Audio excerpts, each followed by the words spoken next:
नमस्कार साथियों, मेरा नाम है अशोक पांडे और मेरे चैनल जे विद अशोक में आपका स्वागत है। फ्रेंड्स, आज हम इंडियन इकोनॉमी मॉड्यूल डी में चैप्टर नंबर 29 का पार्ट 3 करेंगे और इस पार्ट 3 के साथ फ्रेंड्स हमारे पूरा चैप्टर कवर हो जाएगा।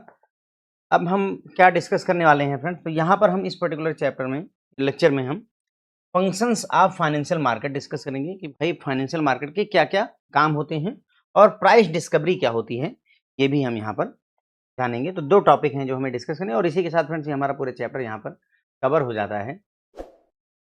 Functions of financial market. Financial market में क्या-क्या काम होते हैं? तो भाई प्राइस डिटरमिनेशन होता है। यहाँ जितनी भी टॉपिक्स दे रखे हैं, जितनी भी बातें दे रखी हैं, ये सारी हेडिंग है और सबके बारे में हमें डिस्कस करना है। तो बस अभी समझिए थोड़ा-सा, बाद में डिटेल में चर्चा करते हैं, ओके? प्राइस डिटरमिनेशन यानी कि हमारे फाइनेंशियल मार्केट में कोई भी फाइनेंशियल एसेट का क्या दाम रहने वाला है, जैसे ट्रेज़री बिल का क्या प्राइस रहने वाला है, सीडी का क्या प्राइस रहने वाला है, ये सारी चीज़ें डिसाइड होती हैं। फंड मोबिलाइजेशन में ये काम करता है, यानी फंड अरेंज करने में मदद करता है, लिक्विडिटी में मदद करता है, रिस्क शेयरिंग का काम होता है, ईजी एक्सेस प्रोवाइड करता है, reduction in transaction cost and provision of the information होता है और कैपिटल फॉर्मेशन में अ, मदद करता है। कौन यहाँ पर? हमारा फाइनेंशियल मार्केट। अब देखिए पहला, तो मैंने आपको बताया क्या सर, यहाँ पर कौन-कौन से फाइनेंशियल मार्केट के कौन-कौन से फंक्शन है, कौन-कौन से काम है, price determination, fund mobilisation, liquidity, risk sharing, easy access, reduction in the transaction cost and provision for information and capital formation, ये सारे काम होते हैं। तो हर एक के बारे में जितनी बातें हमने यहाँ पर करी हैं, इन सब के बारे में हमें डिस्कस करना है थोड़ा-थोड़ा करके। तो पहला है प्राइस डिटरमिनेशन, यानी कि हम यहाँ पर प्राइस को डिटरमाइन करने का प्रयास करते हैं। Financial market perform the function of price discovery for the different financial instrument which are traded between the buyers and the seller on the market. तो बायर और सेलर के बीच में जो भी इंस्ट्रूमेंट, फाइनेंशियल इंस्ट्रूमेंट ट्रेड किए जाते हैं, जैसे मान लीजिए डॉलर अगर ट्रेड किया जा रहा है, डॉलर खरीदा और बेचा जा रहा है, तो उस फाइनेंशियल इंस्ट्रूमेंट का प्राइस क्या होगा, इसकी डिस्कवरी के काम में मदद करता है। प्राइस कितना रहना चाहिए, उसमें मदद करते हैं कौन? Financial market. The price at which the financial instrument are traded in the financial market are determined by the market forces that is demand and supply in the market. अब किसी भी फाइनेंशियल इंस्ट्रूमेंट का price कैसे determine किया जाता है, तो उसमें जिम्मेदारी होती है मार्केट के फोर्सेस की, जो मार्केट में ताकत चल रही है, फोर्स हैं, उनके आधार पर डिसाइड किया जाता है कि दाम क्या रहने वाला है। और मार्केट के फोर्स में क्या आता है? डिमांड और सप्लाई, कितनी डिमांड है और कितनी सप्लाई है, उसी के आधार पर ही फ्रेंड्स जो है प्राइस डिसाइड किया जाता है। Accordingly financial market provide the vehicle by which the prices are set for both financial asset which are issued newly launched and for existing stock of the financial asset. ये बोलते हैं कि मतलब भाई जो फाइनेंशियल मार्केट है वो क्या कर रही है, फाइनेंशियल मार्केट जो है एक व्हीकल, एक साधन का काम करती है। किस जगह पर? जो भी फाइनेंशियल एसेट हैं उनके प्राइस को डिटरमाइन करने में, ठीक है? फाइनेंशियल एसेट के प्राइस को डिटरमाइन करने में। फाइनेंशियल एसेट 2 तरीके के होते हैं यहाँ पर, बोथ मतलब 2 तरीके के। एक जो न्यूली लॉन्च्ड हैं, एक जो नए-नए मार्केट में आ रहे हैं, और या फिर पहले से ही कोई एक्जिस्टिंग स्टॉक है। जैसे ज़ोमैटो का नया शेयर आया है, तो उसका भी प्राइस डिटरमाइन करने में मदद करता है मार्केट। और एक जो है पहले से रिलायंस का शेयर ट्रेड कर रहा है, अडानी का शेयर पहले से ही स्टॉक एक्जिस्टिंग है, तो उसके भी प्राइस डिटरमाइन करने में मदद करता है। सवाल ये है सर, यहाँ पर हम फाइनेंशियल एसेट की बार-बार बात करते हैं, तो फाइनेंशियल एसेट किसे कह सकते हैं? फाइनेंशियल एसेट में फ्रेंड्स आपका cash, treasury bill, certificate of deposit, bond, debenture, ये सारी चीज़ें आती हैं। तो किसी बॉन्ड का प्राइस क्या रहने वाला है, किसी डिबेंचर का क्या प्राइस रहेगा, टी बिल का क्या प्राइस रहेगा, वो सारी चीज़ें डिटरमाइन करने में हमारी मदद करता है कौन? ये अपना फाइनेंशियल मार्केट, ठीक है। फिर दूसरा जो इनका फंक्शन है, दूसरा जो काम है, फंड्स मोबिलाइजेशन। मोबिलाइजेशन का क्या मतलब होता है? फंड को अरेंज करना, मोबिलाइज करना, मदद करना, ठीक है। आपको पैसों की ज़रूरत है, पैसे कहाँ से आएँगे? तो इधर-उधर से आपने फ़ोन किया, रिश्तेदारों, नातेदारों को फ़ोन किया, एफडी तोड़वाई, तो फंड मोबिलाइज करना, वो पैसे इकट्ठा करना। तो along with the determination of the prices at which the financial instrument are traded in the financial market, the required return out of the fund invested by the investor is also determined by the participant in the market. मतलब इनका कहने का है भाई कि जो लोग buyer और सेलर हैं, उनके द्वारा ये तो डिटरमाइन किया ही जाता है कि प्राइस क्या रहने वाला है। प्राइस क्या रहने वाला है, ये डिसाइड किया जाता है किसके द्वारा? बायर और सेलर, डिमांड और सप्लाई के तहत। उसी तरीके से कितना रिटर्न चाहिए, कितना रिटर्न आना चाहिए। जैसे हमने मान लो एफडी करवाई है, तो हमें कितना रिटर्न चाहिए, कितना इंटरेस्ट वापस चाहिए, 7%, 8%, वो चीज़ भी मार्केट में ही डिसाइड होती है। मार्केट पार्टिसिपेंट द्वारा ही डिसाइड किया जाता है कितना रिटर्न मिलने वाला है, किसी बॉन्ड पर कितना रिटर्न मिलेगा, किसी डिबेंचर पर कितना रिटर्न मिलेगा। The motivation for person seeking the fund is dependent on the required rate of return which is demanded by the investors मतलब कहने का कि कोई भी व्यक्ति फंड अगर चाहता है, मान लीजिए मुझे किसी कंपनी को फंड चाहिए, तो फंड उसको मिलेगा, लेकिन कितना मिल पाएगा वो निर्भर करेगा कि कितना रेट ऑफ रिटर्न चाहता है कौन? जिसने भी इन्वेस्ट करना है, जिसका पैसा है। मान लो मैं इन्वेस्टर हूँ, मेरे पास में 1 करोड़ रुपए हैं, तो मैं 1 करोड़ रुपए इन्वेस्ट कर दूँगा किसी कंपनी में, लेकिन मुझे भाई कम से कम 10% रिटर्न चाहिए। तो अगर मेरी एक्सपेक्टेशन 10% की है और कंपनी 10% रिटर्न देगी तो मैं इन्वेस्ट करूँगा, अदरवाइज़ नहीं इन्वेस्ट करूँगा। यही बात यहाँ पर बताई जा रही है।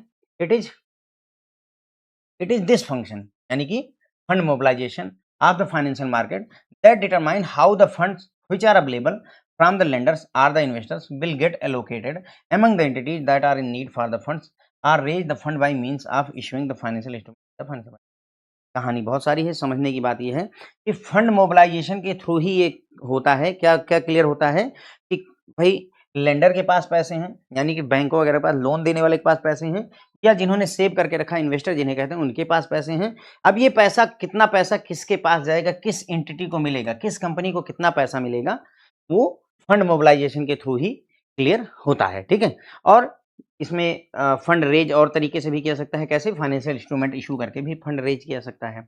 इन्होंने ये बातें कही। Hence in this manner financial market contribute to the mobilisation of the saving of the investor.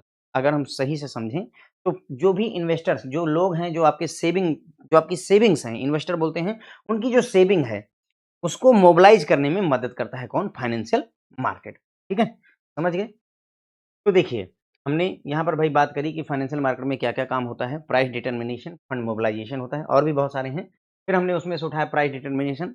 तो कोई भी फाइनेंशियल एसेट जैसे कोई बॉन्ड है, बॉन्ड का प्राइस क्या रहने वाला है, इसका डिसीजन कैसे किया जाता है, उसी में फाइनेंशियल मार्केट मदद करती है हमारी। और डिटरमिनेशन कैसे किया जाता है? मार्केट फोर्सेस के थ्रू। मार्केट फोर्स में डिमांड और सप्लाई सामने आती हैं। डिमांड कितनी है, सप्लाई कितनी है, उसी के आधार पर ये डिसीजन लिया जाता है कि क्या प्राइस रहने वाला है। जैसे ये डिमांड और सप्लाई का फंडा आप ध्यान रखिए। जैसे मैंने कहा ना कि है क्या, मान लीजिए जो है एक एक कार है केवल, ठीक है? एक कार है और इसको खरीदने के लिए अगर 10 लोग अगर आ गए, यानी कि सप्लाई कम है और डिमांड बहुत ज़्यादा है, तो ऐसे में ये कार बहुत महँगी बिकेगी, ठीक है ना? जैसे जो वीआईपी नंबर होते हैं, 4 टाइम्स 1। अब ये नंबर जो है इसको लेने वाले बहुत लोग हैं और नंबर सिर्फ़ 11-11, एक ही नंबर अवेलेबल है। ऐसे में इसकी बिडिंग करी जाती है ना, बोली लगाई जाती है। ये बहुत महँगा जाता है, क्यों? क्योंकि सप्लाई कम है और डिमांड बहुत ज़्यादा है। अगर उल्टा हो जाए, जैसे मान लीजिए कि पोटैटो है, मार्केट में आलू भरी पड़ी है, मार्केट में खूब सारी आलू भरी पड़ी है और यहाँ पर बायर हैं ही नहीं, खरीदार हैं ही नहीं। तो दुकानदार सोचता है यार कि अगर कोई खरीदेगा नहीं, मेरी आलू सड़ जाएगी, तो उससे अच्छा सस्ते में बेच दें। तो अगर यहाँ पर क्या है, डिमांड नहीं है और सप्लाई बहुत ज़्यादा है, तो इस तरीके से प्राइस डिटरमाइन किए जाते हैं। ये बात हर जगह लागू होती है, जो एग्ज़ाम्पल मैंने आपको तो प्राइस, तो किसी भी फाइनेंशियल इंस्ट्रूमेंट का प्राइस फाइनेंशियल मार्केट द्वारा डिटरमाइन किया जाता है। उसके लिए वो जो डिमांड और सप्लाई के फोर्स वहाँ पर काम करते हैं। फाइनेंशियल मार्केट जो है एक ऐसा साधन है जिसमें कोई भी, चाहे नया लॉन्च किया गया फाइनेंशियल इंस्ट्रूमेंट हो या पहले से एक्जिस्टिंग फाइनेंशियल इंस्ट्रूमेंट हो, उसका प्राइस डिसाइड किया जाता है। फाइनेंशियल एसेट के एग्जांपल मैंने आपको treasury bill, CD, bond, debenture, ये सारी चीज़ें बताई, ताकि आपको समझ में तो आए कि हम बात किसके बारे में कर रहे हैं। अगर हम बात करें फंड मोबिलाइजेशन की, तो भाई फंड मोबिलाइजेशन जो फाइनेंशियल मार्केट है वहाँ पर प्राइस तो डिसाइड ही हो रहा है फाइनेंशियल एसेट का। इसके अलावा कितना रिटर्न मिल सकता है, कितना रिटर्न मिल सकता है फाइनेंशियल एसेट पर, वो भी यहीं पर ही डिसाइड होता है। कहाँ पर?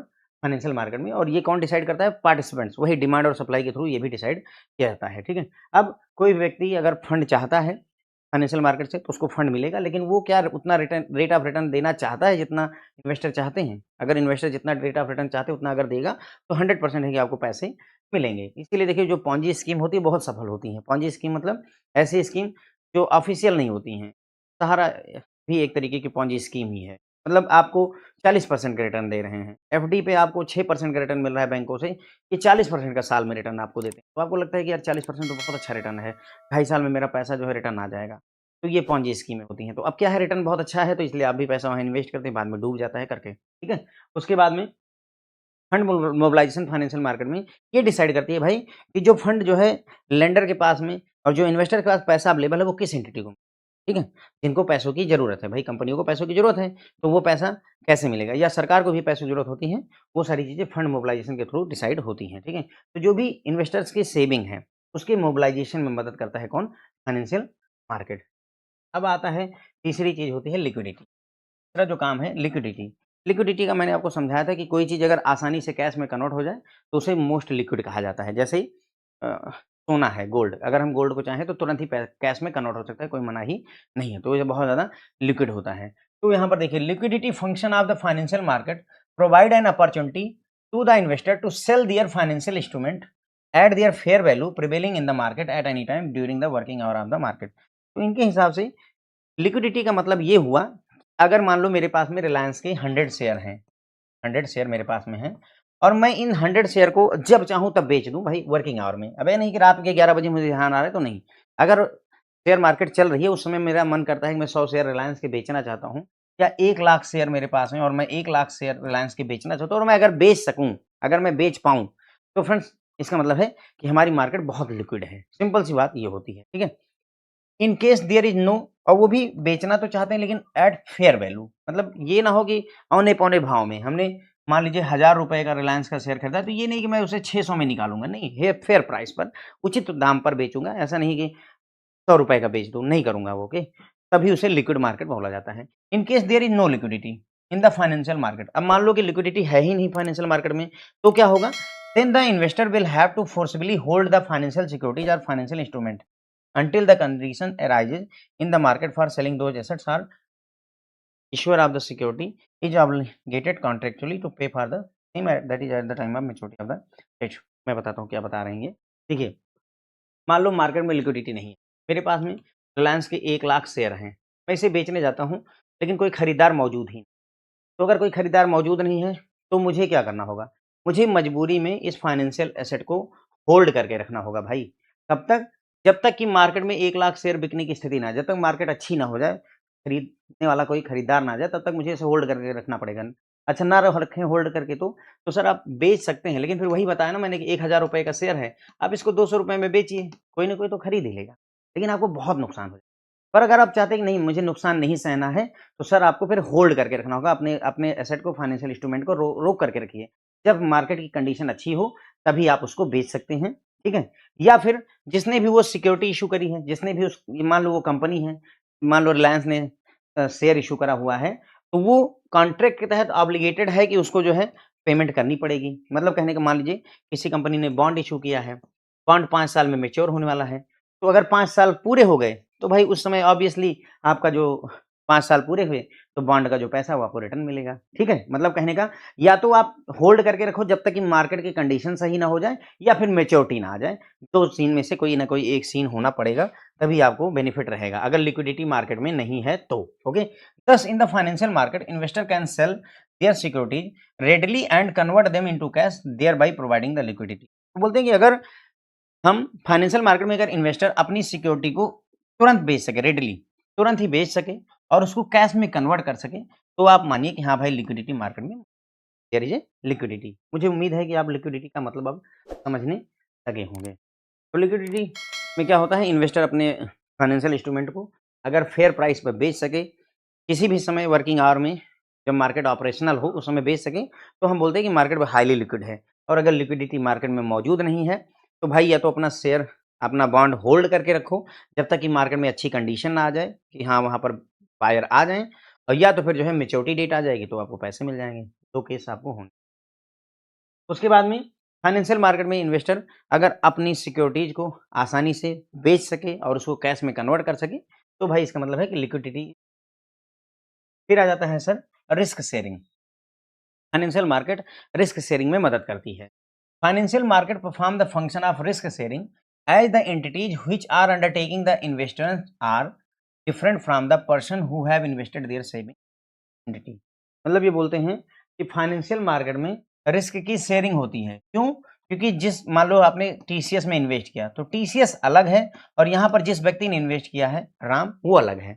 राम पैसे सेव करके इन्वेस्ट करा, इन्वेस्टर है, और टीसीएस एक कंपनी है जहाँ पर पैसा इन्वेस्ट किया गया है।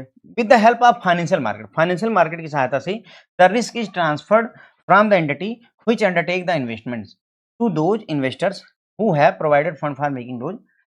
मतलब इनका कहने का ये है कि फाइनेंशियल मार्केट की सहायता से जो रिस्क है वो टीसीएस के कंधों से ट्रांसफर होकर के राम के कंधों पर चला जाता है। क्यों? क्योंकि राम के रुपए लगे हुए हैं। अगर टीसीएस का शेयर सोचिए आज 4000 रुपए का है, एक उदाहरण दे रहा हूँ, कल को 10 रुपए का हो जाए, 10 रुपए का हो गया इसका शेयर, जैसे येस बैंक के, येस बैंक के साथ हुआ है। येस बैंक का शेयर मेरे ख्याल से 300-400 रुपए का चल रहा था फ्रेंड्स, ओके, 400-400 रुपए पर चल रहा था और फिर उसका शेयर घट करके 10 रुपए पर आ गया, ठीक है। तो अब क्या हुआ, 400 से सीधे 10 रुपए पर जब वैल्यू चली आई, तो किसका पैसा पैसा किसका डूबा? राम का डूबा। येस बैंक का जो रिस्क था वो किसके कंधे पर चला गया? राम के कंधे पर। क्योंकि भाई शेयर खरीदा है तो हिस्सेदारी ले रखी है, कंपनी डूबेगी तो तुम भी डूबोगे करके, ओके। तो रिस्क शेयरिंग में भी हमारा फाइनेंशियल मार्केट यहाँ पर मदद करती है। अब आता है accessibility.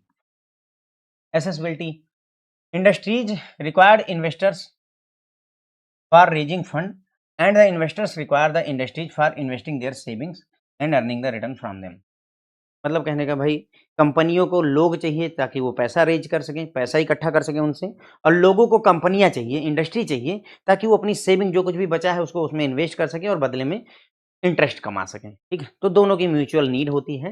Hence financial market bring together potential buyer and sellers which help them in saving their time and money in finding the suitable investment avenue. तो मतलब फाइनेंशियल मार्केट क्या करती है, जो भी बायर्स हैं और सेलर हैं, पोटेंशियल बायर यानी जिनकी संभावना है कि वो खरीदार हैं, पोटेंशियल बायर और सेलर्स हैं, उनको एक साथ लेकर आती है ताकि उनका समय बच सके, उनका पैसा बच सके और एक सुटेबल इन्वेस्टमेंट का स्थान मिल जाए। मतलब मेरे पास पैसे हैं, एक उदाहरण देता हूँ, मेरे पास में मैंने कहा है मान लीजिए 1 करोड़ रुपए हैं या 1 लाख रुपए हैं, मैं कहाँ इन्वेस्ट कर दूँ? कहाँ पर इन्वेस्ट कर दूँ? भई हम जाएँगे बैंक में एफडी करवा देंगे, लेकिन मैं एफडी नहीं करवाना चाहता, तो कहाँ इन्वेस्ट कर दूँ? तो अब मेरे लिए सबसे बढ़िया होगा कि मैं फाइनेंशियल मार्केट में जाऊँ। वहाँ पर मैं ट्रेज़री बिल खरीद सकता हूँ, मैं वहाँ पर बॉन्ड खरीद सकता हूँ, मैं वहाँ डिबेंचर खरीद सकता हूँ, किसी कंपनी के शेयर खरीद सकते हैं, लाइक दैट, ओके। वही एक बेहतर इन्वेस्टमेंट का स्थान यहाँ पर हमें मिल जाता है, तो एक्सेसिबिलिटी अवेलेबल कराता है। तो इंडस्ट्रीज़ को लोग चाहिए फंड रेज़ करने के लिए और लोगों को इंडस्ट्री चाहिए पैसा इन्वेस्ट करके रिटर्न कमाने के लिए। तो फाइनेंशियल मार्केट इन दोनों बायर्स और सेलर को एक साथ लेकर आती है। इससे उनका समय और पैसा दोनों बचता है। भई इधर-उधर भटकते उससे अच्छा है कि तुम सीधे शेयर मार्केट में गए और वहाँ इन्वेस्ट कर दिया, ठीक है? ये चीज़ होती है। Reduction in transaction cost and reduction in transaction cost and provision of the information. मतलब ट्रांज़ैक्शन कॉस्ट में रिडक्शन होता है और इन्फॉर्मेशन भी प्रोवाइड की जाती है। So investors require various type of information while buying and selling securities and for obtaining the same time and money is required। मतलब इन्वेस्टर को इन्वेस्ट करने से पहले बहुत सारी जानकारी की ज़रूरत होती है। कोई भी सिक्योरिटीज़ सेल कर रहे हैं या बाई कर रहे हैं तो उनको जानकारी चाहिए और इस जानकारी को इकट्ठा करने में समय और पैसा दोनों लगता है। टाइम एंड मनी दोनों चाहिए, ऐसे आपको जानकारी नहीं मिल जाती है। लेकिन क्या होता है, however financial market help in providing all types of information without the requirement of spending any money by individual investors. लेकिन फाइनेंशियल मार्केट क्या करती है, तो जो जानकारी हमें भैया पैसा खर्चा करके मिलनी थी, वो जानकारी हमें यानी इंडिविजुअल इन्वेस्टर्स को फाइनेंशियल मार्केट खुद ही प्रोवाइड कर देती है, हर तरीके की जानकारी। क्या जानकारी चाहिए वो यहाँ पर अवेलेबल है, वेबसाइट वगैरह पर अवेलेबल है।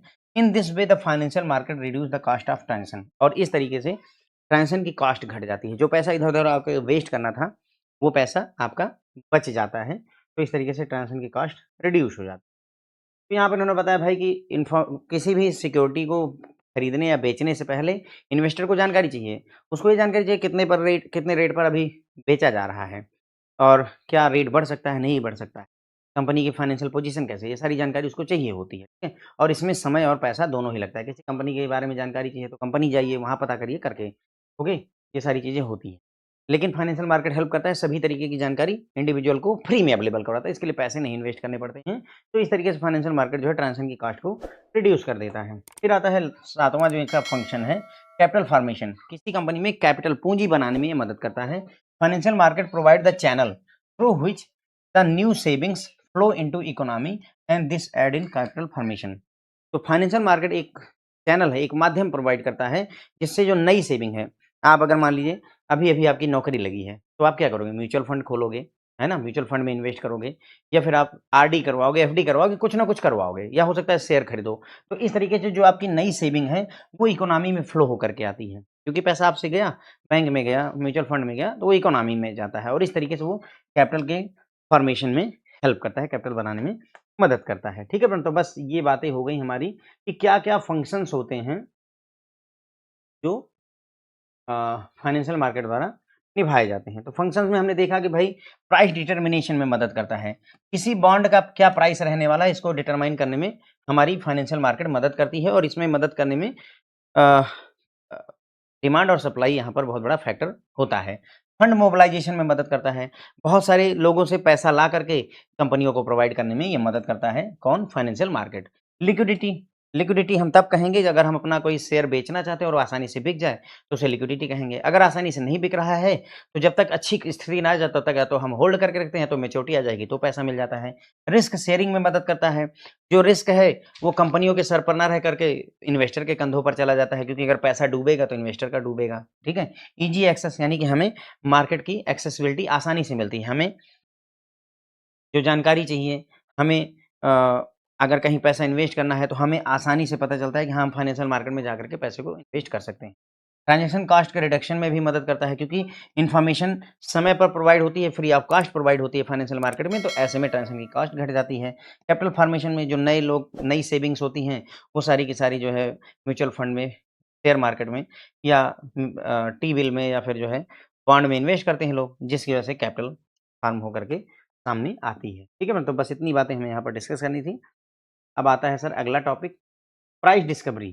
कुछ है नहीं, प्राइस डिस्कवरी का मतलब वही है भाई, प्राइस डिस्कवरी। मान लीजिए कोई बॉन्ड है, तो बॉन्ड का प्राइस क्या रहने वाला है? इसका प्राइस 99 रुपीज़ रहना चाहिए, ₹100 रहना चाहिए, ₹101 सब डिस्कवर करना ही कितना प्राइस रहना चाहिए, उसी को ही प्राइस डिस्कवरी कहते हैं। कितना प्राइस होना चाहिए? मैं जैसे आलू लेकर के क्या बेच रहे हैं, potato, I am going to sell the potato, कितने प्राइस पर बेचूँ? कितने प्राइस पर बेचूँ? क्या मैं 50 में बेच दूँ, लोग खरीदेंगे? क्या मैं ₹10 में बेच दूँ, मुझे फ़ायदा होगा या नहीं होगा? Kind of okay. तो यही है प्राइस डिस्कवरी, भाई कितने रुपए में बेच दूँ? ओके। तो वही कितने रुपए का जवाब ढूँढना ही प्राइस डिस्कवरी कहलाता है। प्राइस डिस्कवरी को दूसरा नाम है price discovery mechanism, price discovery process. Is a very important aspect of all financial market. ठीक है? तो इसके 2 नाम और हैं, प्राइस डिस्कवरी कहिए, प्राइस डिस्कवरी मैकेनिज़्म कहिए, प्राइस डिस्कवरी प्रोसेस कहिए। ये इंपोर्टेंट होता है सभी फाइनेंशियल मार्केट में। It is a method for determining the price of an asset through interaction between buyers और सेलर। बायर और सेलर के बीच में इंटरैक्शन होता है, जिससे प्राइस डिटरमाइन किया जाता है किसी एसेट का। जैसे डॉलर का रेट क्या रहने वाला है? $1 ₹90 का होगा, ₹80 का होगा, ₹100 का होगा, उसको डिटरमाइन करना ही जो है प्राइस डिस्कवरी कहलाता है।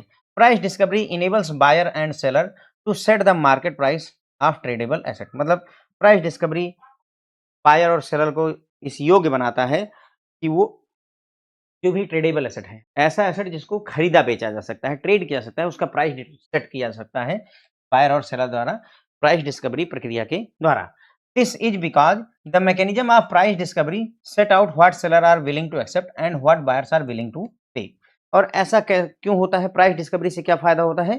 प्राइस डिस्कवरी से हमें ये पता चलता है कि सेलर कितना जो है पे करने के लिए राजी है और बायर कितना जो है एक्सेप्ट करने के लिए राजी है। ठीक है? जैसा कि मैंने आपको बताया कि भाई आप आलू बेचने गए, तो मैं तो चाहता हूँ यार ₹100 किलो आलू बिक जाए। मैं तो यही चाहूँगा भाई कि महँगी से महँगी आलू बेचूँ। बायर चाहता है यार कि मुझे ₹15 में आलू मिल जाए। ठीक है? तो ये ₹100 चाहता है और वो ₹15 चाहता है। तो एक ऐसी स्थिति आएगी जहाँ पर दोनों मानेंगे ना। वो बोलेगा कि ₹15 में मैं खरीदूँगा। बोलेगा पागल हो क्या यार, ₹100 बेचना चाहता हूँ। बोले अच्छा चलो ना तुम्हारी ना मेरी ₹50। ये बोलता है ₹50, बोलता है नहीं, नहीं, ज़्यादा से ज़्यादा ₹20 लगाऊँगा मैं। ठीक, काइंड ऑफ दैट ओके। यही प्राइस डिस्कवरी है। फिर बाद में पता चलता है चलो कोई नहीं, ऐसा करते हैं ₹25 पर नक्की करते हैं, ₹25 पर अपन फाइनल करते हैं। ठीक है? As a result the price discovery is concerned with finding the equilibrium price. ठीक है? तो प्राइस डिस्कवरी इक्विलिब्रियम प्राइस पाना चाहती है that facilitate the greatest liquidity for all asset. इससे सबसे ज़्यादा लिक्विडिटी इक्विलिब्रियम प्राइस पर ही मिलती है। इक्विलिब्रियम प्राइस मतलब जहाँ पर जितना बायर पे करना चाहता है और जितना सेलर एक्सेप्ट करना चाहता है, दोनों एक हो जाते हैं। ठीक है?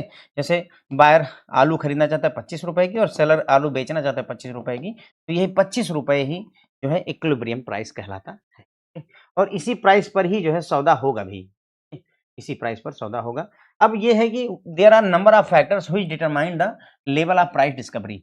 प्राइस डिस्कवरी के लेवल क्या होंगे उसको डिटरमाइन, यानी प्राइस क्या होगा, इक्विलिब्रियम प्राइस क्या होगा, उसके बहुत सारे फैक्टर हैं। सप्लाई और डिमांड से डिसाइड होगा। Attitude of risk, attitude to risk से डिसाइड होगा, यानी कि लोग जो बायर है, जो सेलर है, उसका एटीट्यूड कैसा है, वोलेटिलिटी कितनी है, अवेलेबल इंफॉर्मेशन कितनी है, मार्केट मैकेनिज्म क्या है, इन सभी चीज़ों से ही प्रभावित होकर के प्राइस डिस्कवरी करी जाती है। तो ध्यान रखें एग्जाम में क्वेश्चन पूछ सकता है इनमें से कौन-कौन से फैक्टर हैं जो प्राइस डिस्कवरी को डिटरमाइन करते हैं। ये सारे फैक्टर्स याद होने चाहिए। वैसे हम इन सब के बारे में अभी बात करने वाले हैं, ठीक है? तो देखिए हमने समझा भाई प्राइस डिस्कवरी को और नाम क्या है? Price discovery mechanism, price discovery process कहते हैं और ये जो है बहुत इंपॉर्टेंट होती है। किसी भी फाइनेंशियल एसेट का प्राइस डिटरमाइन करने में मदद करती है। बायर और सेलर के बीच में जो इंटरेक्शन होता है उसी से प्राइस डिसाइड होता है।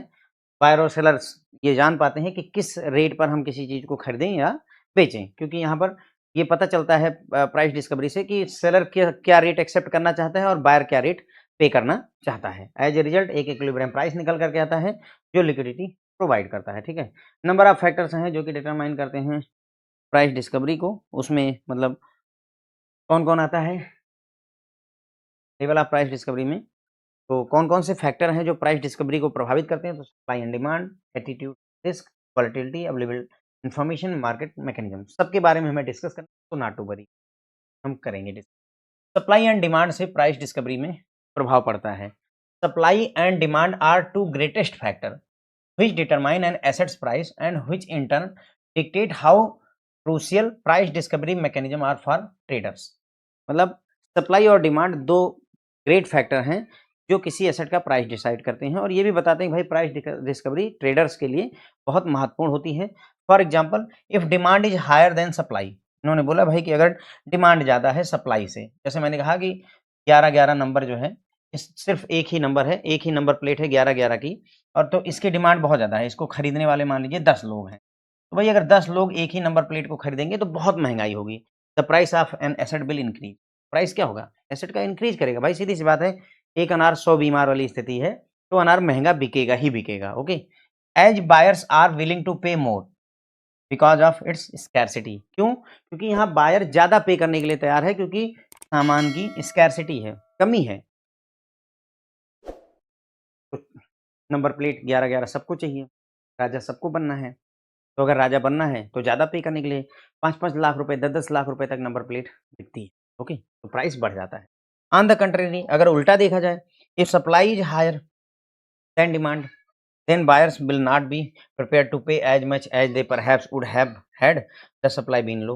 मतलब बोलते हैं कि अगर मान लो उल्टा अगर सोचा जाए कि अगर सप्लाई ज़्यादा है, मतलब मार्केट में किसी चीज़ की बहुत सप्लाई हो जाती है, जैसे शुरू-शुरू में मटर आती है ना? मटर, तो महँगी बिकती है। लेकिन जैसे-जैसे पता चलता है कि हर ठेले वाले के पास मटर मौजूद है, सप्लाई हाई हो गई, बहुत ज़्यादा मटर मार्केट में मौजूद हो गई, तो डिमांड कम हो जाती है। तो ऐसे में वो चीज़ सस्ती हो जाती है। क्यों? क्योंकि अब हम उतना नहीं पे करेंगे। अगर चीज़ कम रहती तो हम पे करते, लेकिन अब सब दुकानों में भई अगर अ, अब अवेलेबल है मटर, तो वो कोई 20 का बेच रहा है तो हम 20 का खरीदेंगे, हम तुमसे 30 का क्यों खरीदेंगे? ठीक है? अगर सप्लाई लो होती, तो ज़रूर हम महँगे में खरीदते, लेकिन सप्लाई ज़्यादा है तो हम उसे सस्ते में खरीदेंगे। This is because an asset with high supply but low demand is easily available for purchase. ऐसा इसलिए होता है क्योंकि जिसकी सप्लाई ज़्यादा है और डिमांड कम है, उसको आसानी से खरीदा जा सकता है। As a result price favour buyers, तो ऐसे में प्रभाव होता है कि बायर को फ़ायदा होता है। किसको फ़ायदा होता है?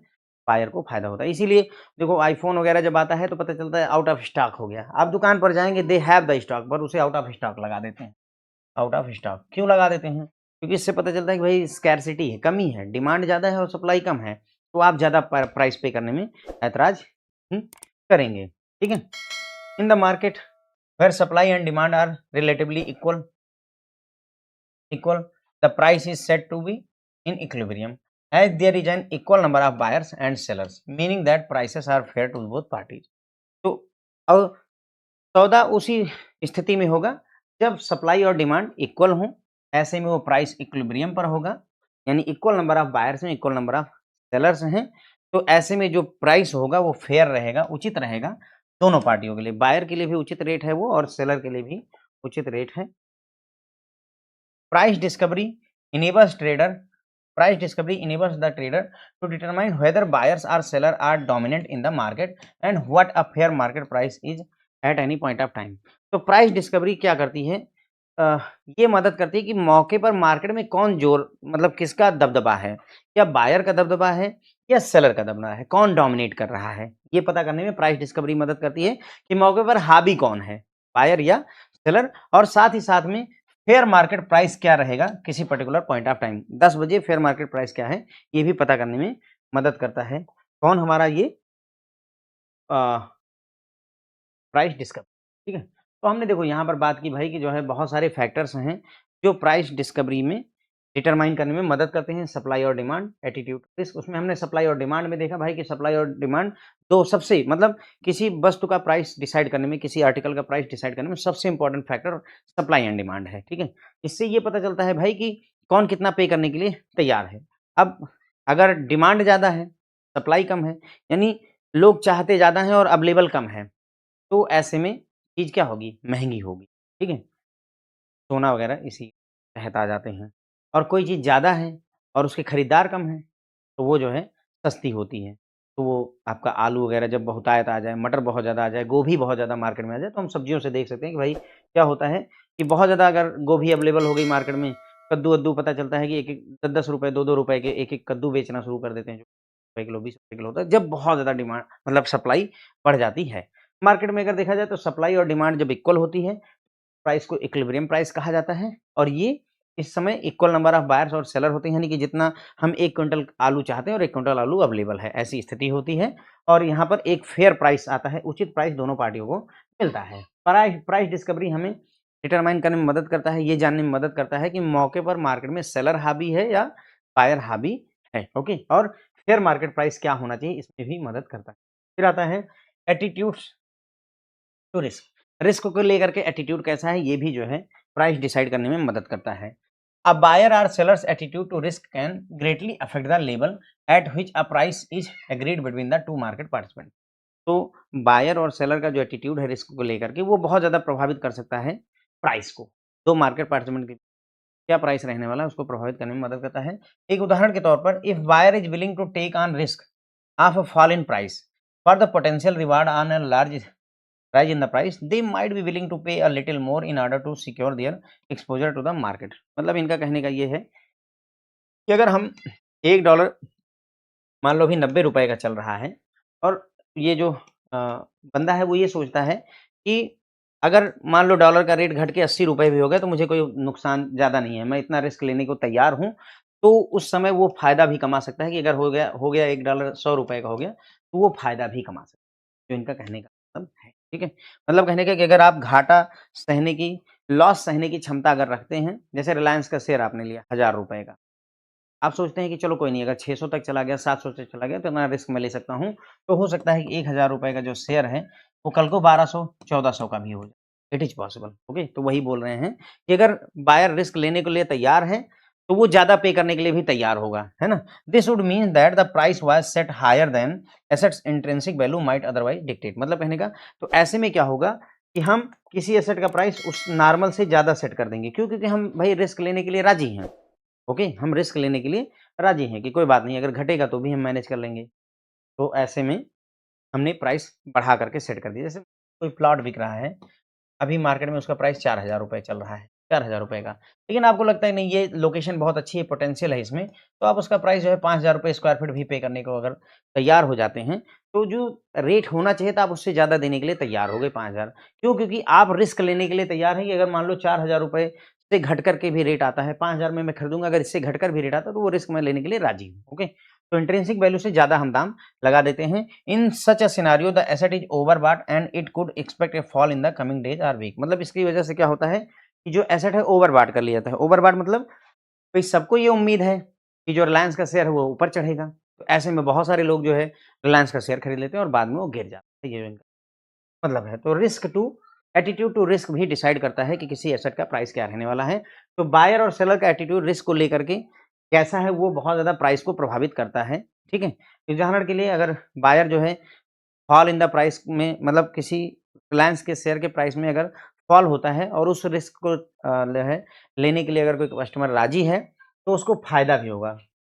बड़ा फ़ायदा भी वो कमा सकता है और ऐसे में वो अपना पोजीशन लेने के लिए ज़्यादा पैसे पे करने के लिए भी राज़ी हो जाता है। यानी कि हम रिलायंस का शेयर जैसे ₹1000 का है, लेकिन हम 1200 दे करके भी राज़ी हैं क्योंकि हमको लगता है कि 1500 तक चला जाएगा। तो ऐसे में क्या होता है कि जो रिलायंस का शेयर का प्राइस है, वो हायर देन इंट्रिंसिक वैल्यू उसकी वैल्यू ₹1000 ही है, लेकिन हम उसको ₹1200 देने के लिए भी राज़ी हो जाते हैं।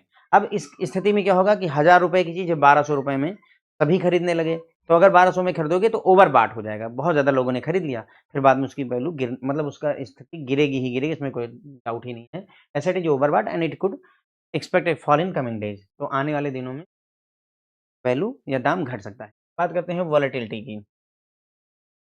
वॉलेटिलिटी क्या होती है भाई? तो volatility is linked to risk but they are not. Volatility और रिस्क दोनों आपस में जुड़े हुए हैं, लेकिन दोनों सेम नहीं होते हैं। Volatility is one of the main factors which determine whether a buyer chooses to enter or not in any particular market. Volatility ही वो मेन फैक्टर है जो ये डिटरमाइन करता है कि कोई बायर किसी मार्केट में एंट्री करेगा या नहीं करेगा। मैं एक एग्जांपल समझाता हूँ वॉलेटिलिटी का असली मतलब क्या होता है। आप मार्केट में गए, पूछा आपने सुबह में आलू क्या रेट है? 30 रुपए किलो। दोपहर में जाते हैं पूछते हैं क्या रेट है? 30 रुपए किलो। शाम को गए बोले क्या रेट है? 20 रुपए किलो। अगले दिन गए बोले क्या रेट है? 20 रुपए किलो। अगले दिन गए बोले क्या रेट है? 20 रुपए किलो। सही, ठीक है, चल रहा है। लेकिन आप $1 का प्राइस देखते हैं सुबह में, से कि आपने 10 बजे देखा, तो पता चलता है सर 90 रुपए का है। 11 बजे देखते हैं सर 90 रुपए 20 पैसे का है। 12 बजे देखते हैं, हर 1 घंटे पर आप देख रहे हैं, सर 91 रुपए हो गया है। 1 बजे देखते हैं, सर 89 रुपीज़ का हो गया है। 2 बजे देखते हैं, सर 89.79 हो गया है। 3 बजे देखते हैं, सर 89.90 हो गया है। 4 बजे देखते हैं, सर 90.10 हो गया है। 5 बजे देखते हैं, सर 87.00 हो गया है। 6 बजे देखते हैं, सर 92.00 हो गया है करके। Did you see what is happening here? आलू वाले में और डॉलर वाले में क्या प्रभाव आया? ये वोलेटाइल है, ये बहुत वोलेटाइल है। देखिए वोलेटाइल है, फिक्स रह ही नहीं रहा है। मतलब मेरी नज़र हटी कि दाम बदल गए, दैट्स वोलेटिलिटी। ये वोलेटाइल चीज़, बहुत ज़्यादा चेंजेज़ है, बहुत ज़्यादा फ्लक्चुएशन होना वोलेटिलिटी का, बहुत ज़्यादा फ्लक्चुएशन। ठीक, यहाँ कोई वोलेटिलिटी, ज़ीरो वोलेटिलिटी। यहाँ पर वोलेटिलिटी देख रहे हैं, हर 4 सेकंड में डॉलर का रेट बदल जाता है फ्रेंड। इतना होता है कि एवरी 4 सेकंड, मतलब वो बोलते नहीं कि आपने कंप्यूटर स्क्रीन से निगाह हटाई, दोबारा स्क्रीन पर देखा, दाम बदल चुके हैं। That's the volatility. ठीक, तो ये होती है वोलेटिलिटी। तो वोलेटिलिटी से ही डिसाइड होता है, ये मेन फैक्टर है ये डिसाइड करने में कि कोई मार्केट कोई व्यक्ति, कोई बायर जो है किसी पर्टिकुलर मार्केट में एंटर करेगा या नहीं करेगा। Some traders actively seek out volatile market as they offer the potential for large profit, however they could also incur large losses. ये बोलते हैं कि कुछ ट्रेडर होते हैं जिनको वोलेटिलिटी पसंद है, मार्केट में वोलेटिलिटी पसंद है। क्यों? क्योंकि उनको फायदा कमाने का मौका मिलता है। जैसे मान लीजिए $1 90 रुपए का खरीदा, पता चला थोड़ी देर में या शाम तक डॉलर जो है 92 रुपीज़ का हो गया। तो भाई सीधी-सी बात है, हमने ₹2 पर डॉलर के हिसाब से प्रॉफ़िट कमा लिया। भाई 90 रुपए का खरीदा था, 92 का बेच दिया, ₹2 का प्रॉफ़िट कमा लिया। अगर सोचो कि ये इतना काम 2 मिनट में हो जाए, तो 2 ही मिनट में ₹2 कमाए जा सकते हैं। 30 सेकंड में हो जाए, 30 सेकंड में ₹2 कमाए जा सकते हैं। तो इसीलिए कुछ ट्रेडर इस वोलेटिलिटी को पसंद करते हैं। अगर वोलेटिलिटी ना होती तो क्या होता? सुबह में खरीदा ₹90 का $1 है, शाम को भी ₹90 का $1 है, तो हम इसमें कहाँ प्रॉफ़िट कमा पाएँगे, है ना? प्रॉफ़िट नहीं कमा पाएँ। लेकिन इसके साथ-साथ भाई फ़ायदा तो होता है, तो नुकसान भी हो सकता है। मेबी शाम तक पता चला जो है डॉलर ₹85 का हो गया, या 2 मिनट बाद ₹85 का हो गया, तो लॉस भी हो सकता है।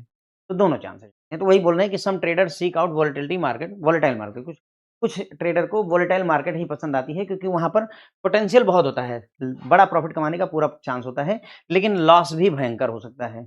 लार्जर लॉसेस भी पॉसिबल है, जैसा कि मैंने आपको एग्ज़ाम्पल में दिखाया। तो वोलेटिलिटी हो गई। मुझे लगता है वोलेटिलिटी आपको समझ में आई होगी। वोलेटिलिटी मतलब फ्लक्चुएशन, ओके। अवेलेबल इन्फॉर्मेशन भी प्रभावित करती है प्राइस डिस्कवरी को। The amount of information available to both buyers and seller can determine the level at which they are willing to buy और सेल। सीधा भाव समझते हैं। देखिए, जब भी हमारा वो आता है, बजट आता है, ध्यान दीजिएगा। अगर आप ध्यान देते हो तो ठीक है, नहीं देते हैं तो ध्यान दीजिएगा आगे से। जब भी बजट आता है, तो या तो शेयर मार्केट चढ़ जाती है, तो शेयर मार्केट उतर जाती है, टूट जाती है। ऐसा क्यों होता है? क्योंकि लोग एक्सपेक्टेशन लगा के रखते हैं कि भई ये जो पॉलिसी आई है, इसका प्रभाव क्या होगा? अगर उस पॉलिसी का प्रभाव अच्छा होगा, तो मार्केट ऊपर चढ़ती है। अगर लगता है कि नहीं बजट अच्छा नहीं आया है, तो मार्केट क्रैश कर जाती है। इसी बात को ही इन्होंने बोला कि amount of information available to both buyer and seller can determine the level at which they are willing to buy और सेल। तो जो इन्फॉर्मेशन अवेलेबल होती है, उसी से ही ये डिसाइड होता है किस लेवल पर बाय या सेल किया जाएगा। For example, buyers may wish to wait for key market announcement such as outcome of RBI meeting to be made public before determining whether the they wish to buy or not. यहीं पर ही insider trading का concept आता है। Insider trading का concept क्या है? सोचिए, जैसे मान लीजिए अभी आप टीसीएस कंपनी में काम करते हैं, अच्छी अच्छी पद पर हैं, और आप मीटिंग में जाते हैं, वहां पता चलता है कि हमारा जो है टीसीएस का चैट जीपीटी के साथ में एकदम $1 बिलियन का टाई अप होने वाला है। अब $1 बिलियन का टाई अप होगा तो ऑब्वियसली टीसीएस को फायदा होगा। तो टीसीएस को फायदा होगा तो क्या होगा? टीसीएस के शेयर चढ़ेंगे। भाई चढ़ेंगे क्योंकि एक्सपेक्टेशन बढ़ेगी। अब आपको ये जानकारी पहले मिल गई कि हमारा चैट जीपीटी के साथ 1 करोड़ का $1 बिलियन का टाई अप हुआ है। तो आप क्या करेंगे? टीसीएस के शेयर मान लीजिए ₹2400 पर खरीद लेंगे, बराबर है? खरीद लेंगे। और बाद में पता चलता है कि जब ये न्यूज़ बाहर आई, तो जनता में खुशहाली मची, है ना? महाराज की जय हो, टीसीएस को जो है कॉन्ट्रैक्ट मिला है। तो तुरंत ही ये शेयर चढ़ करके मान लो ₹3200 का हो गया। अब आप इसको बेच देते हैं तो ₹800 पर शेयर आप तुरंत ही कमा लेते हैं। ये इनसाइडर ट्रेडिंग होती है, ठीक है? मेरा जो यहाँ समझाने का भाव है, वो यही है कि जो ये न्यूज़ है, चैट जीपीटी के साथ टाई अप वाली ये जो न्यूज़ आती है, ये डिसाइड करती है कि टीसीएस का प्राइस क्या रहने वाला है या नहीं रहने वाला है। हमें खरीदना है या नहीं खरीदना है, वही बोल रहे हैं कि बायर्स में wish to wait for key market announcement. हो सकता है कि बायर इंतजार करे कि आरबीआई की मीटिंग में क्या रिजल्ट आया, बजट में क्या बताया गया, ठीक है? और उसके बाद में जब वो जानकारी पब्लिक हो जाती है, तब जाकर के वो डिसाइड करता है कि हमें खरीदना है या नहीं खरीदना है। In turn, these meetings and their outcome could increase demand or reduce supply, which means that asset price might change in line with any change that has highlighted these market announcement। मतलब कहने का ये हुआ कि भाई जो ये आपकी मीटिंग्स हैं, है ना?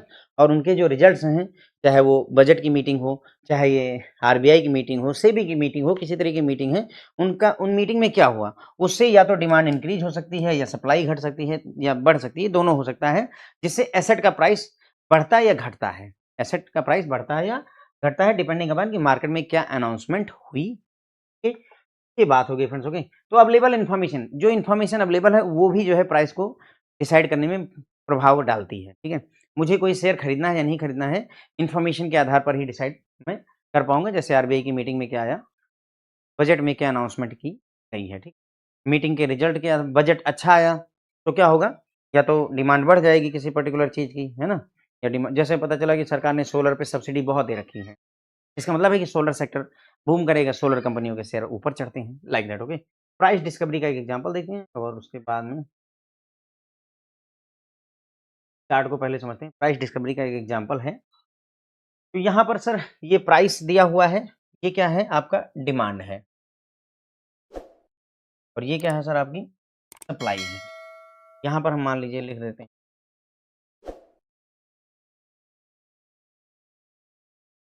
क्वांटिटी, क्वांटिटी लिख दी। तो देखो जैसे यहाँ पर डिमांड कितनी है, यहाँ पर मान लेते हैं यहाँ पर डिमांड है 4 की, ठीक है? या 2 की डिमांड, पर 2 की डिमांड है, यहाँ आते-आते 4 की डिमांड है, यहाँ आते-आते मान लीजिए 6 की डिमांड है, यहाँ आते-आते 8 की डिमांड, 10 की डिमांड, ठीक है?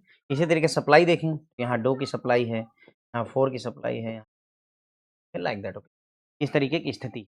तो हो क्या रहा है, आप देख रहे होंगे कि जैसे-जैसे डिमांड बढ़ रही है, सॉरी, जैसे-जैसे सप्लाई बढ़ रही है, पहले 2 क्विंटल आलू था, फिर 4 क्विंटल हुआ, फिर 6 क्विंटल हुआ, फिर 8, 10, 15 ऐसे आलू की सप्लाई बढ़ती गई। तो अगर जैसे-जैसे सप्लाई बढ़ती जा रही है फ्रेंड्स, वैसे-वैसे आप देखिए डिमांड घटती, डिमांड क्या हो रही है? घट रही है। पहले जब 2 क्विंटल आलू था, तो डिमांड यहाँ पर थी, ठीक है ना? बहुत ज़्यादा वहाँ 20 की डिमांड, है ना? तो अगर हम इसको समझें फ्रेंड्स, ओके, तो देखिए क्या है, यहाँ पर डिमांड है, ये ₹18 पर डिमांड है, ये ₹16 पर डिमांड है, ये ₹14 की डिमांड है, ये ₹12 की डिमांड है, ये ₹10 पर डिमांड है, ये ₹8 डिमांड है, यहाँ पर ₹6 पर डिमांड है। इसी तरीके से सप्लाई मान लीजिए यहाँ पर 2 है, यहाँ पर 4 है, यहाँ पर 6 मान लीजिए, पर 10 पर 12 ऐसे करके। तो हो क्या रहा है, आप ये देख रहे होंगे जैसे-जैसे डिमांड ये सप्लाई बढ़ती जा रही है, पहले 2 क्विंटल आलू थी, फिर 4 क्विंटल, 8 कुंटल 10 कुंटल। जैसे अब यहाँ पर जब 2 कुंटल आलू थी सप्लाई, तो डिमांड कितनी थी? 18 रुपए में खरीदने के लिए लोग राजी थे। 2 कुंटल आलू है तो 18 का दाम दे दूँगा। 4 कुंटल आलू जब हुई तो हम 16 का दाम या 14 का दाम देना शुरू कर दिए। जब 6 कुंटल मार्केट में सप्लाई हुई तो हम 10 रुपए देना शुरू कर दिए। समझ गए? तो जैसे-जैसे सप्लाई बढ़ती जा रही है जैसे-जैसे सप्लाई बढ़ती जा रही है, वैसे-वैसे डिमांड घटती जा रही है। ठीक है? सप्लाई बढ़ेगी, डिमांड घटेगी और एक ऐसी स्थिति आती है जब डिमांड और सप्लाई दोनों एक हो जाते हैं और इसी प्राइस पर खरीद और बेच होती है। इसी जो है स्थिति में खरीद और बेच हम करते हैं। तो यहाँ पर एग्ज़ाम्पल दिया इन्होंने कि भाई in the given chart below demand is decreasing as supply is increasing. Demand घटती जा रही है जैसे-जैसे सप्लाई बढ़ती जा रही है। इसका मतलब ये हुआ कि एसेट का प्राइस गिरेगा। एसेट का प्राइस गिरेगा। मतलब क्या बोल रहे हैं? डिमांड डिक्रीज़ हो रही है जैसे-जैसे सप्लाई इंक्रीज़ हो रही है। सप्लाई बढ़ेगी, डिमांड घटेगी तो ऑब्वियसली जो है प्राइस क्या होगा? घटेगा। ठीक है? और अगर डिमांड बढ़े और सप्लाई घटे तो प्राइस पर क्या प्रभाव होगा? ये बताइए? एग्ज़ाम में पूछ सकते हैं इस तरीके से कि डिमांड बढ़ रही है और सप्लाई घट रही है, तो प्राइस क्या होगा? सप्लाई कम है, डिमांड ज़्यादा है, तो प्राइस बढ़ेगा सर, ओके? तो प्राइस बढ़ता है। तो as the graph shows, two lines representing demand and supply eventually cross, representing a level at which both buyer and seller agree is a fair market price for an asset। ये बोल रहे हैं कि भाई यहाँ पर डिमांड और supply तो हमारे पास चार्ट हैं। Two lines representing demand and supply eventually cross करती हैं, रिप्रेजेंट करती हैं a level at which both seller और बायर एग्री करते हैं। यानी एक ऐसी स्थिति आती है जहाँ पर बायर और सेलर दोनों एग्री करते हैं और उसे ही फेयर मार्केट प्राइस कहा जाता है। इसे इक्विलिब्रियम प्राइस या फेयर मार्केट प्राइस कहा जाता है। As a result the asset will begin to trade at this level until there is a shift in the level of supply and demand which will require another period of price discovery. बोलते हैं कि इसी equilibrium price पर हमारा काम चलता रहेगा, इसी रेट पर हमारा काम चलता रहेगा जब तक कि डिमांड या सप्लाई में शिफ्ट ना हो जाए। शिफ्ट का मतलब पूरी तरह से नई डिमांड ना जनरेट हो जाए। ये अगर नई डिमांड हमारे सामने आ गई तो अब जो नया प्राइस होगा वो ये हो जाएगा। क्या नई सप्लाई की शिफ्ट हो गई, सप्लाई यहाँ पहुँच गई तो ये हमारा प्राइस हो, ठीक है? तो ये बता रहे हैं। तो ये हमने यहाँ पर समझा सर कि जो है देखिए, ये हमारी सप्लाई है। जैसे-जैसे सप्लाई बढ़ती जा रही है वैसे-वैसे डिमांड घटती जा रही है, ठीक है? और ये आपका फेयर प्राइस है या इक्विलिब्रियम प्राइस बोलते हैं जहाँ पर बायर और सेलर एग्री करते हैं खरीदने के लिए। और नया प्राइस कब आएगा? जब या तो डिमांड में शिफ्ट हो जाए, डिमांड में पूरी तरह से शिफ्ट हो जाए। क्या मतलब है इस बात का डिमांड में शिफ्ट? मतलब अचानक से लोग जैसे मान लीजिए कभी-कभी क्या होता है, बोलते हैं कि नमक अब नहीं मिलेगा, पैनिक हो जाता है। नमक नहीं मिलेगा तो लोग दौड़ना शुरू करते हैं, नमक खरीदने लगे। तो जो 1 पैकेट नमक खरीदने वाला था वो 10 पैकेट खरीदने लगा, इस तरह की डिमांड बढ़ गई। तो मतलब एकदम अलग ही डिमांड लाइन जनरेट होकर के आ जाती है। उस डिमांड लाइन पर काम ही अब ये लाइन खत्म ही हो गई। नई डिमांड लाइन यानी पूरी-पूरी डिमांड लाइन ही शिफ्ट हो जाती है, तो फिर नया प्राइस निकल कर के यहाँ पर आता है। इसी तरीके से सप्लाई का भी पॉसिबल है। मान लीजिए पहले अ, हरित क्रांति से पहले गेहूँ अलग तरीके से पैदा होता था, कम पैदा होता था। हरित क्रांति आई, सप्लाई इतनी ज़्यादा बढ़ गई कि एकदम नई लाइन यहाँ निकल कर के सामने आ गई। तो भी नया प्राइस निकल कर के और बताया हो। ठीक है? तो बस यहीं पर बात खत्म होती है, पूरा लेक्चर, पूरा चैप्टर सर खत्म हो जाता है। मैंने अपनी तरफ से पूरा प्रयास किया कि सर आपको मैं बेहतर से बेहतर समझा सकूँ, पढ़ा सकूँ, बता सकूँ। उम्मीद है कि आपको पसंद आना चाहिए। तो हमने प्राइस डिस्कवरी की बात की। भई प्राइस डिस्कवरी का मतलब होता है किसी एसेट का प्राइस पता करना। प्राइस को प्रभावित करने वाले कई सारे फैक्टर हैं, ध्यान रखें नाम इनके supply and demand, attitude to risk, volatility, available information, market mechanism, ठीक है? ये सारी चीज़ें हमने यहाँ पर एटीट्यूड रिस्क बताया आपको, वोलेटिलिटी क्या होती है समझाया, अवेलेबल इन्फॉर्मेशन कैसे प्रभावित करती है, प्राइस डिस्कवरी एग्ज़ाम्पल भी हमने देखा भाई कि क्या है प्राइस डिस्कवरी एग्ज़ाम्पल, ठीक है? तो बस सर यहीं पर ये पूरा चैप्टर खत्म हो जाता है। इसमें मतलब इस चैप्टर में मैंने बहुत मेहनत की है और आगे भी हम सभी चैप्टरों में मेहनत करेंगे। थोड़ा समय लगा है आपका कि मेरे ख़्याल से 1 घंटे 15 मिनट का पहला लेक्चर है और आई थिंक 40 से 45 मिनट का दूसरा लेक्चर है और ये भी लेक्चर जो है मान लीजिए लगभग 50 मिनट। कुल मिला कर के आपको लगभग जो है 2.5 घंटे के आसपास इन्वेस्ट करना होगा इस पूरे चैप्टर को समझने के लिए। पर ठीक है, अगर आप समय देंगे सर तो चीज़ें आपको समझ में आएँगी और एग्ज़ाम में मैं आपको बोलता हूँ अब इस चैप्टर से कोई भी क्वेश्चन आप आईआईबीएफ को बनाने दीजिए, अगर आप आंसर ना कर पाएँ तो मुझे ठीक है friend, thank you so much.